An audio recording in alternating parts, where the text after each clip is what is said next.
جناب سیدنا صدیق اکبر پاک فرماتے ہیں کہ ایک مرتبہ میرا بیٹا بڑا عبد الرحمن اور میں بیٹھ کر گفتگو کر رہے تھے، باتیں چلتی چلتی جنگ بدر کے میدان کی باتیں چل پڑی اور چھڑ گئی، تو ہم باتیں کرتے کرتے اور میرا بیٹا عرض کرنے لگا، ابا حضور، میں اس وقت مشرکین کے ساتھ تھا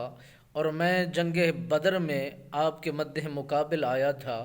اور پھر آپ صحابہ کرام کی جماعت میں موجود تھے اور نبی کے دیوانے اور مستانے تھے،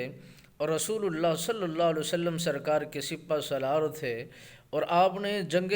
بدر کے موقع پر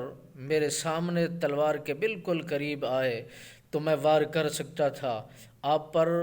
زور آزمائی کر سکتا تھا، آپ کی جان کو تکلیف دے سکتا تھا، آپ کی گردن یہ میں جسم سے جدا کر سکتا تھا، میں اتنا طاقت رکھتا تھا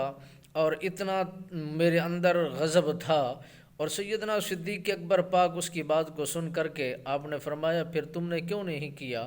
تو اس بیٹے نے عرض کی، حضور اس لیے کہ آپ میرے والد گرامی تھے، میں نے اس لیے آپ کو چھوڑ دیا ہے، مگر سیدنا صدیق اکبر کی محبت پر قربان جائیں، آپ نے فرمایا میں اس وقت حالت ایمان میں تھا،